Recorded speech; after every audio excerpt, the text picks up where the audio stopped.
আতৰি আতৰি থাকিলেও তুমি। Guys, good evening. মেলা দিন পরে মই একটা নতুন ব্লগ নিয়ে আসলাম তোমার সাথে শেয়ার করিম। তো একটা জুবিন গার্গকে, জুবিন গার্গ তো আমার মাঝে নাই, তো জুবিন গার্গকে তোমাকে সবাই চিনি পান।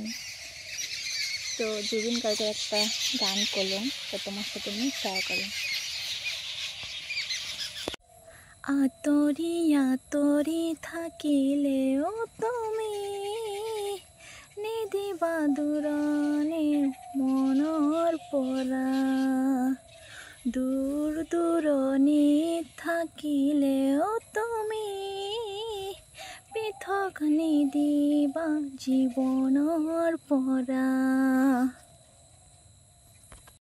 আৰ জুবিন দা তো আমাৰ অসমৰ সিঙ্গার হিরো হয় আমার। তো মরার পরে এক বিশ্ব রেকর্ড হল জুবিন গার্গ চতুর্থ। তো তোমরা সবাই তো নিউজত দেখছি নে, তো তোমার সাথে আর কি এটা শেয়ার করলাম। আর ভিডিওটা ভাল লাগলে লাইক কমেন্ট শেয়ার করে দিবেন। Tata, love you. আর জুবিন দা লাভ ইউ, মিস ইউ।